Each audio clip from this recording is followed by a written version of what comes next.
Okay. Hi. It's been a while since my last video. Please pardon me if I'm nervous, but I'm feeling pretty good. So, before I get into my story of my journey thus far, I just want to take a minute to send some healing intention. If you're hurting in any way, if you're feeling heavy, if you're feeling weighted down by stresses of daily life or larger issues in the world or anything, if you've felt limited, if you felt like maybe you're not living up to your true potential, whatever that means, or you feel that there's something calling you, and if you don't respond, you're going to regret it. You just know it. So there's all sorts of things that can weigh heavily on our hearts and our spirits and our minds and our bodies. And all of that together in this crazy clown town world that we're living in, it can be a lot. So just know that you're a divine, beautifully made being.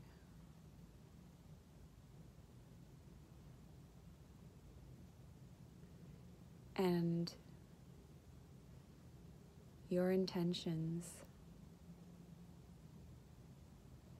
combined with your actions, when you see your life from the perspective of your higher self, is really limitless. Now, I'm just saying what's coming to my mind. I have no idea what I'm talking about. But that being said, let's just breathe for a minute. Oh, pardon me.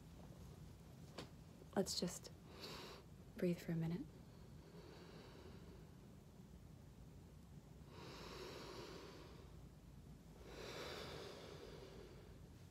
And try not to do what I just did. I just did that to adjust my posture.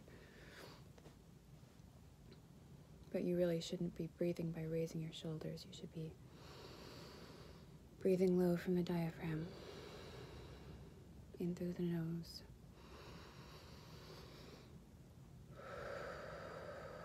Out through the mouth.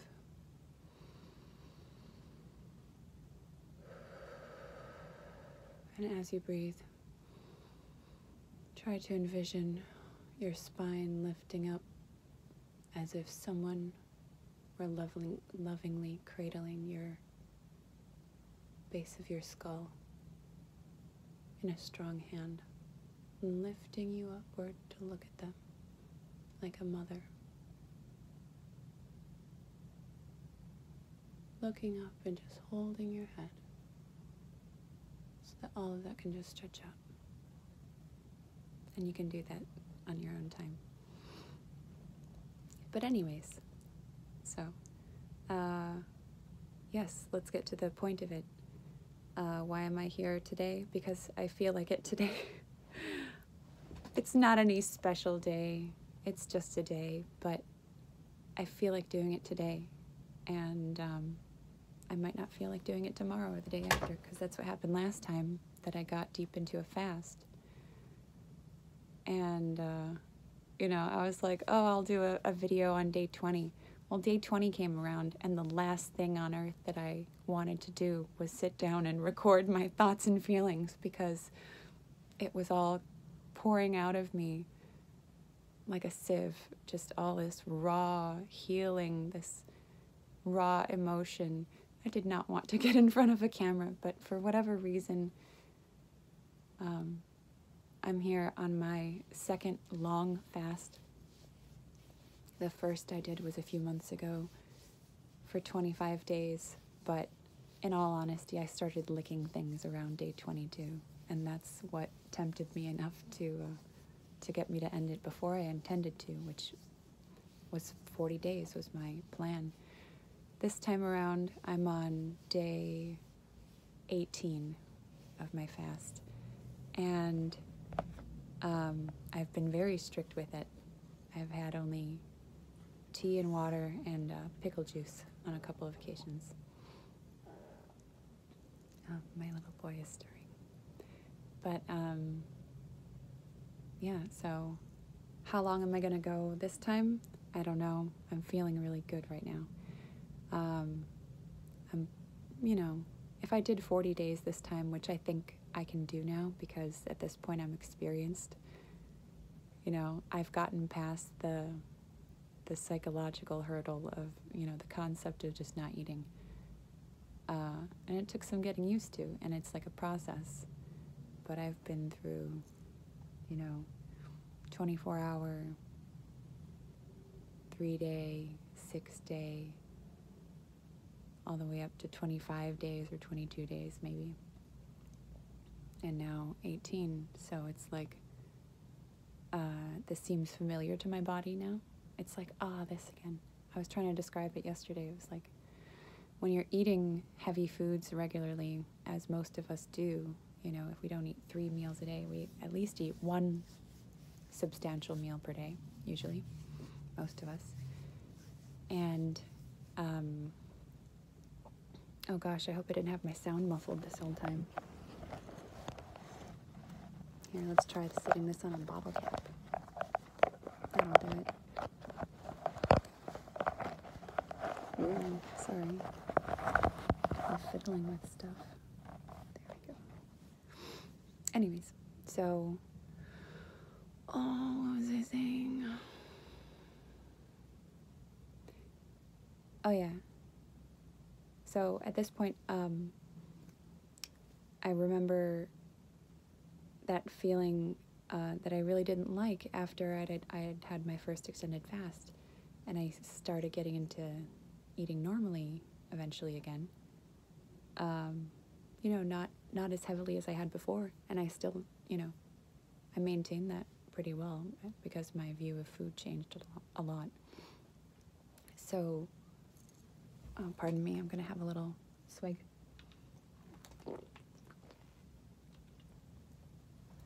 I do indulge in some, in some sparkling water now and again, but that feeling of heaviness of like having a large meal or something at the end of the night and then being completely zonked out of my mind because my body has gone into digestive mode and there's still things that need to be done before the night is wrapped up. But it's like, it just hits you like a sack of bricks in the face. So, and I said to myself, I think it was right after Thanksgiving, which was, I took a little tiny portion of everything, and still that was like a lot, because there was like 10 different dishes, and it was so delicious. But I took that last bite because I don't leave, I don't leave waste on my plate, you know what I'm saying? Like I eat what I take.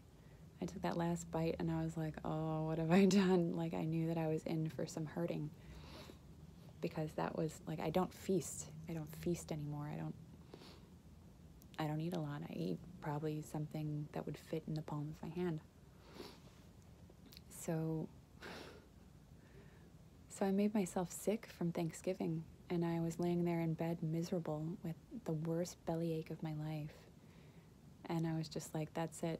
As soon as I recover physically from Thanksgiving, I'm doing a fast. And I think I started the 29th or so. Yeah, that sounds right. November 29th. I took a few days, you know, got myself mentally prepared, and I'm like, okay, I'm going to do this. So, will I make it to 40 days? I don't know. I can say that on my first extended fast, I happened to lose like 30 pounds. And on this one, so far, I've lost 12 pounds. I just want to get to a point where, like, I'm not putting any extra strain on my joints because I'm already, you know, a tall person, and all of that vertical mass pointing downward, it is a disadvantage of us tall people. So I want to make it as easy on myself as I can by being light, and I think at that point it'll also be more comfortable for me to do strength training. So that's my plan for after my fast, whenever it ends. And I want to talk a little bit about autophagy. Sorry, ooh, I just got to 11:11. Oh, cool. I want to talk about autophagy. This is something that I had kind of heard about previously in my extended fast. Excuse me 1 second, I have to get my dog. It's okay, Sadie. I'm sorry, love. You wanna come in? Come in.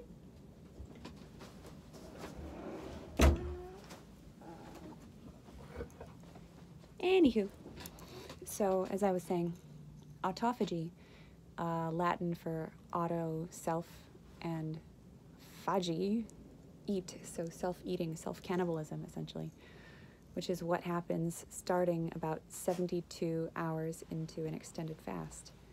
So your body switches over from using glucose as its primary fuel source to using your own weakened cells, waste cells, the waste of the cells that they've been just holding on to. All of our cells in our body have certain life expectancy, right? So as cells are nearing the end of their lives, they become less effective at whatever their task is. And, you know, one of the things about autophagy and fasting that I find really interesting that... Mama's making a video. Why? To post on YouTube. Why? To share my experience about fasting. Why? Kids. Mom. Yes. About kids. Me, Dad, me, kid. What? Me a boy. I know you're a boy. Anyway, so let me tell my story about fasting. So the interesting thing about autophagy that people don't really tell you, which I think would be revolutionary if more people knew about it. Let's face it, there's a lot of overweight people in the world, in the Western world, and especially in the United States, but it's getting pretty bad other places too. Mom? Fasting triggers a state in the body that is regenerative. It's a regeneration in the fasted state because your body is consuming old, worn out... No. Yes. No. Yes. No.